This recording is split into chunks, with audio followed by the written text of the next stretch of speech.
Good morning, students. Our next topic is geometrical interpretation of dot product. Dot product की geometrical interpretation हम सीखेंगे, ठीक है। तो एक्चुअल में इसको हम प्रोजेक्शन भी बोल देते हैं। क्या बोल देते हैं बेटा? प्रोजेक्शन, ठीक है। Projection of one vector over another vector, इसी को बोल रहे होते हैं।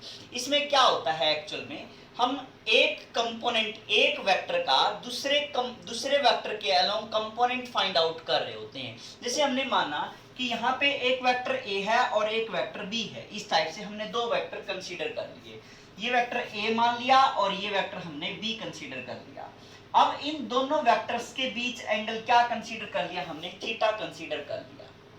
अब अगर पूछें कि भाई find the projection of vector b along a, means इस बी वेक्टर का आपने कंपोनेंट फाइंड आउट करना है। किस डायरेक्शन के अंदर? इस डायरेक्शन के अंदर। तो उसके लिए हमें क्या करना पड़ेगा? इसके ऊपर यहां से हम क्या करते हैं बेटा? परपेंडिकुलर डाल देते हैं, ठीक है। इसका इस वेक्टर से इसकी प्रोजेक्शन देखने के लिए कि भाई इसकी प्रोजेक्शन इस डायरेक्शन में कितनी आएगी, तो यहां से हमने क्या कर दिया? परपेंडिकुलर डाल दिया। मींस इस वेक्टर का इस डायरेक्शन में क्या अफेक्ट है, उसको हमने क्या कर लिया? फाइंड आउट कर लिया। तो अब सीधी सी बात है, अगर बी वेक्टर का, ये वेक्टर बी है, इस डायरेक्शन में आप अफेक्ट देखोगे, ये एंगल थीटा बन रहा है, तो इसका मतलब क्या हो जाएगा? ये क्या बन जाएगा? B cos theta.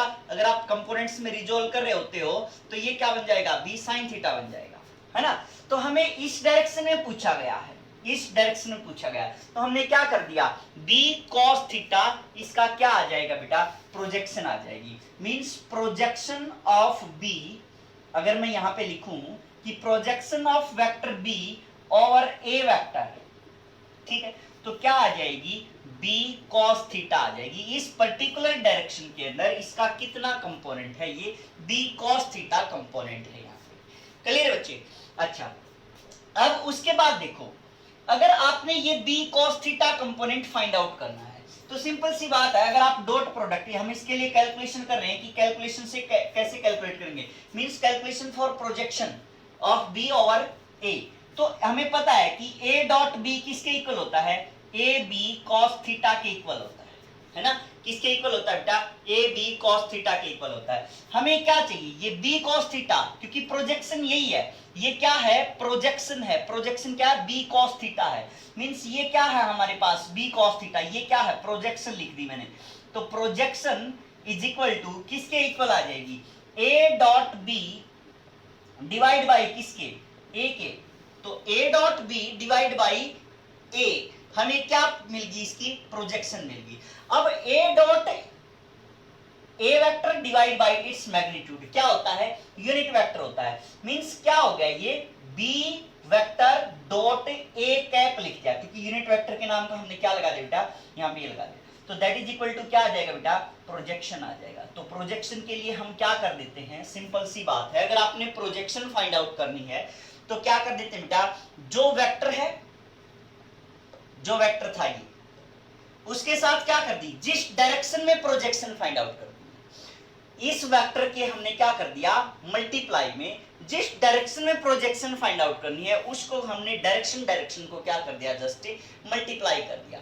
Means B का कंपोनेंट किस डायरेक्शन में? इस डायरेक्शन में। तो ये डायरेक्शन फाइंड आउट करनी है तो हमें क्या करना पड़ेगा? बी के साथ उसका यूनिट वेक्टर क्या कर देंगे? मल्टीप्लाई कर देंगे, ठीक है। जैसे मैं एक एग्जांपल लेके समझा रहा हूं आपको कि ए वेक्टर दे रखा है यहाँ पे 3i plus 2j plus k, कोई भी मान लेते हैं ऐसे, आर्बिट्रेरी हमने कंसीडर कर लिया।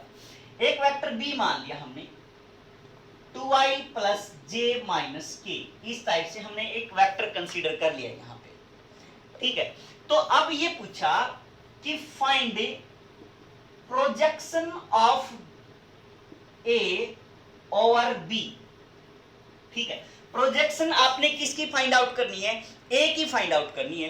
और बी मतलब क्या हुआ कि ए का कंपोनेंट बी की डायरेक्शन में कितना है, ठीक है। फाइंड प्रोजेक्शन ऑफ ए और बी का क्या मतलब हुआ बेटा? कि ए कंपोनेंट है ना, ए का component in direction of b, in direction of b, b की डायरेक्शन में कितना होगा, ठीक है। तो सीधी सी बात है, बी की तो हमें क्या चाहिए? डायरेक्शन चाहिए। बी की डायरेक्शन चाहिएगी, तो डायरेक्शन के लिए हम क्या फाइंड आउट करते हैं, यूनिट वेक्टर फाइंड आउट करते हैं। तो बी यूनिट वेक्टर क्या हो जाएगा हमारे पास, बी का unit vector b vector divide by its magnitude कह दिया हमने। तो बी वेक्टर क्या आ गया हमारे पास 2i प्लस जे माइनस के डिवाइड बाय इट्स मैग्नीट्यूड कितना आ गया बेटा, इसका मैग्नीट्यूड कितना हो गया, बी वेक्टर बी है ना, तो बी का मैग्नीट्यूड कितना आ जाएगा 4 प्लस 1 हो जाएगा। तो 2i प्लस जे माइनस के डिवाइड बाई में क्या आ जाएगा √6 आ जाएगा। तो ये हमारे पास क्या आ गया, ये वेक्टर आ गया। अब प्रोजेक्शन ए की फाइंड आउट करनी है हमें। तो प्रोजेक्शन ऑफ ए अगर आप निकालोगे तो ये ए वेक्टर है हमारे पास, तो प्रोजेक्शन लिख रहा हूं मैं यहाँ पे, projection of a over b, ठीक है। तो मैं अगर निकालूं प्रोजेक्शन पी से डिनोट करूं, तो ए के साथ हमने क्या करना है, इस डायरेक्शन को मल्टीप्लाई कर देना है, मींस ए वेक्टर को हमने बी कैप के साथ क्या कर देंगे, मल्टीप्लाई कर देंगे। ये ध्यान रखना बेटा, यहाँ पे हमने क्या फाइंड आउट किया था, projection of B over a find out किया था। यहाँ मैंने क्या फाइंड आउट किया, projection of a over b, opposite है। तो कहीं आप ये सोचो कि फॉर्मूला ये था कि हमने जिसकी डायरेक्शन है वो कैलकुलेट किया है यहाँ पे, मींस इस डायरेक्शन में था तो बी कैप कैलकुलेट किया, या इस डायरेक्शन में था तो हमने ये कैलकुलेट किया था ए कैप, मींस जिसकी डायरेक्शन है उसके नाम का हम क्या फाइंड आउट कर रहे हैं, यूनिट वेक्टर फाइंड आउट कर रहे हैं, बाकी वेक्टर को एज इट इज लिख रहे हैं। तो ए वेक्टर डॉट क्या लिख दिया हमने बी, तो ए वेक्टर क्या है हमारे पास 3i plus 2j plus k, ठीक है। बी कैप कितना आ गया 2i प्लस जे माइनस के डिवाइड बाई क्या आ गया √6 आ गया, ठीक है। तो ये क्या है एक्चुअल में डॉट प्रोडक्ट है। तो डॉट प्रोडक्ट कैसे आ जाएगी, i की i के साथ, j की j के साथ, k की k के साथ। तो 3 into 2 कितना हो गया 6 प्लस 2 into 1 2 हो गया, ये 1 into 1 कितना हो गया -1 डिवाइड बाई क्या आ गया हमारे पास √6 आ गया, ठीक है। तो कितना आ गया बेटा ये 7 बाई में √6 आ गया। मींस ये क्या आ गई, प्रोजेक्शन आ गई किसकी, ए की बी की डायरेक्शन में। मतलब कोई वेक्टर जो ये वाला है ए वेक्टर बी डायरेक्शन में कितना फैला हुआ है, वो तो बी डायरेक्शन में उसका क्या आ गया, ये मैग्नीट्यूड आ गया कितना 7 बाई में √6, ये मैग्नीट्यूड आ गया, ठीक है। तो ये एक्चुअल में इसको हम एक चीज और भी बोल सकते हैं कि component of A in direction of b, component of A in direction of b. तो कितना है बेटा ये 7 बाई में √6, क्लियर है।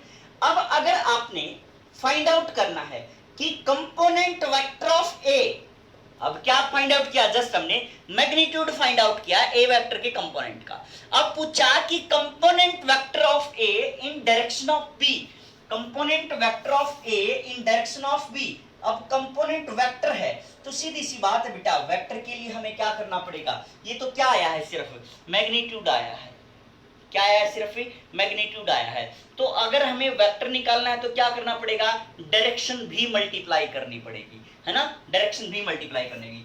तो 7 बाई √6 तो ये आ गया हमारे पास मैग्नीट्यूड, लेकिन डायरेक्शन कौन सी थी, ये वाली, और जो बी की डायरेक्शन है, बी की डायरेक्शन के लिए हम क्या कर देते हैं, बी का यूनिट वेक्टर लिख देंगे, क्योंकि बी की डायरेक्शन में है तो बी का यूनिट वेक्टर लिख देंगे। तो यहां हम क्या लिख देंगे 2i प्लस जे माइनस के डिवाइड बाई क्या लिख देंगे बेटा √6 लिख देंगे।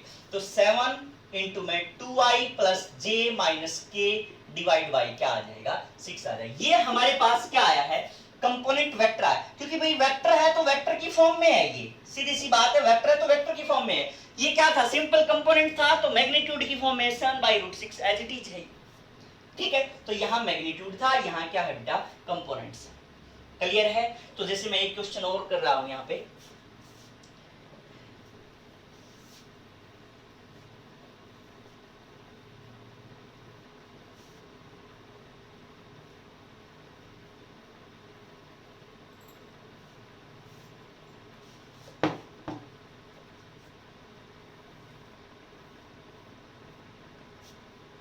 जैसे ये बोल दिया हमें कि कोई भी वेक्टर है, ए वेक्टर लिख दिया हमने i minus J plus 2k, इस टाइप से हमने वेक्टर लिख दिया। अब इसके आपने क्या फाइंड आउट करने हैं, कंपोनेंट फाइंड आउट करने हैं, ठीक है, या find projection of A, find projection of A in the direction of vector i plus जी।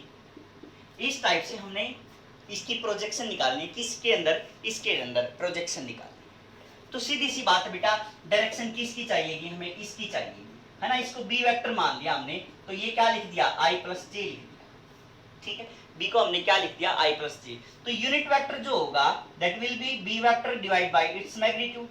तो सीधी सी बात है i plus j divide by क्या लिख दिया हमने, √2 लिख दिया, कोई दिक्कत नहीं। अब क्या करना बेटा, प्रोजेक्शन निकालनी है, प्रोजेक्शन किसकी, इसकी, इस डायरेक्शन के अंदर।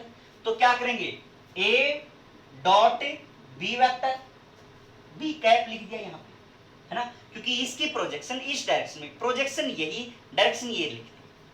तो लिख दिया हमने, क्या आ जाएगा हमारे पास, i minus J plus 2k dot ये है i प्लस जे बाई में √2, ठीक है। तो क्या आ जाएगा बेटा, i की i के साथ 1 हो गया, j की j के साथ -1 हो गया, इसकी 0 आ जाएगी, तो डिवाइड बाई में √2।